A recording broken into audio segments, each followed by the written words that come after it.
Assalamualaikum warahmatullahi wabarakatuh. Hai teman-teman, kami dari organisasi Serikat Eksekutif Muda Universitas Sultan Ageng Tirtayasa. Kami akan menjelaskan tema penanggulangan perubahan iklim dan ekosistem laut. Penanggulangan perubahan iklim. Perubahan iklim apa sih kira-kira teman-teman? Perubahan iklim adalah perubahan jangka panjang dalam distribusi pola cuaca secara statistik sepanjang periode waktu mulai dari dasawarsa hingga jutaan tahun. Nah, istilah ini bisa juga berarti perubahan keadaan cuaca rata-rata atau bisa kita katakan perubahan distribusi peristiwa cuaca rata-rata. Contohnya ada jumlah peristiwa cuaca ekstrim yang semakin banyak atau semakin sedikit nih teman-teman. Perubahan iklim ini sangat terbatas dari regional tertentu atau dapat terjadi di seluruh wilayah bumi. Kira-kira apa sih yang harus kita lakukan kalau perubahan iklim ini terjadi, teman-teman? Ada yang tahu nggak ya? Nah, teman-teman, kita harus segera mengambil tindakan untuk melawan perubahan iklim dan dampaknya.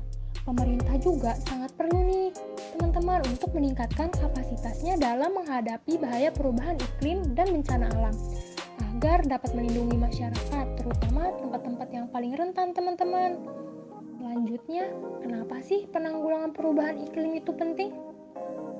Nah, karena iklim ini sangat berpengaruh terhadap kelangsungan hidup kita. Nah, ini juga sangat berkaitan dengan bencana alam karena bumi ini semakin lama semakin tua, teman-teman. Jadi, kita harus menyayangi bumi kita, teman-teman. Apa sih kira-kira penyebab utama terjadinya perubahan iklim? Penyebab utamanya ini adalah aktivitas manusia ternyata, teman-teman. Seperti penghancuran hutan untuk membuka lahan tempat tinggal baru bagi manusia. Wah, mereka egois sekali ya teman-teman, tidak mempedulikan dampak nantinya teman-teman. Jadi dengan berkurangnya lahan hijau di muka bumi ini sangat mengakibatkan kemampuan tanaman untuk menyaring polusi yang ada di udara untuk menciptakan oksigen bagi manusia. Bahaya ya teman-teman kalau oksigen di muka bumi ini sudah tidak ada, lalu bagaimana caranya kita bernafas? Kira-kira teman-teman ada yang tahu nggak nih? Apa sih langkah global yang harus kita lakukan untuk menangani penanggulangan perubahan iklim? Disimak ya teman-teman. Yang pertama, menggunakan sumber energi terbaru dan ramah lingkungan. Yang kedua, membatasi penggunaan kendaraan berbahan bakar fosil. Yang ketiga, melakukan penanaman hutan dalam skala besar. Yang keempat, menghemat penggunaan listrik. Yang kelima, menghemat pemakaian air. Yang keenam, melakukan 5R. Ada yang tahu nggak nih, apa sih 5R itu teman-teman? 5R adalah rating, reduce, reuse, recycle, dan replace. Yang ketujuh, memanfaatkan energi alam semaksimal mungkin. Semaksimal mungkin? Jadi, apapun itu yang dilakukan jangan setengah-setengah ya teman-teman. Yang kedelapan, menggunakan peralatan ramah lingkungan. Wah, ternyata bukan manusia saja yang harus ramah, teman-teman. Ternyata peralatan juga harus ramah, teman-teman. Selanjutnya yang ke-9 ada melakukan kegiatan penghijauan atau yang biasa kita sebut reboisasi. Yang ke-10 efektivitas penggunaan kendaraan. Nah, dalam menggunakan kendaraan kita juga harus efektif ya teman-teman. Yang ke-11 yaitu mengurangi pemakaian gas aerosol. Dan yang terakhir ke-12 yaitu mengajak orang sekitar untuk melakukan hal yang sama. Karena jika kita melakukan ini bareng-bareng bersama-sama, maka akan lebih mudah untuk mengatasi penanggulangan perubahan iklim. Nah, selanjutnya, apa sih hubungan perubahan iklim terhadap ekosistem laut? Sebenarnya, perubahan iklim yang menyebabkan naiknya air laut dapat berpengaruh terhadap makhluk hidup. Salah satunya adalah terumbu karang. Mengapa? Karena perubahan tersebut dapat terjadi perubahan signifikan pada suhu udara laut yang berdampak buruk terhadap terumbu karang. Hal ini karena karang-karang tidak dapat menyesuaikan dengan perubahan iklim yang terjadi, sehingga karang akan mengalami kematian. Perubahan iklim bukan hanya dapat merusak karang, namun dapat pula merusak ekosistem laut lainnya, seperti ekosistem lamun, plankton, maupun ekosistem mangrove. Ekosistem laut atau bisa juga disebut dengan ekosistem bahari merupakan ekosistem yang ada di perairan laut yang terdiri dari ekosistem perairan dalam, ekosistem pasang laut, dan ekosistem pantai pasir dangkal. kenapa sih ekosistem laut itu penting bagi lingkungan?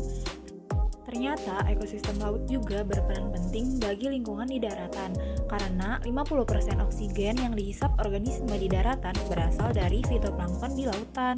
Namun sayangnya saat ini ekosistem laut kita menghadapi banyak masalah, antara lain yaitu pemanfaatan berlebih, pembuangan limbah, aktivitas pertambangan atau perminyakan, sampah, penambangan hutan mangrove, dan penangkapan destruktif.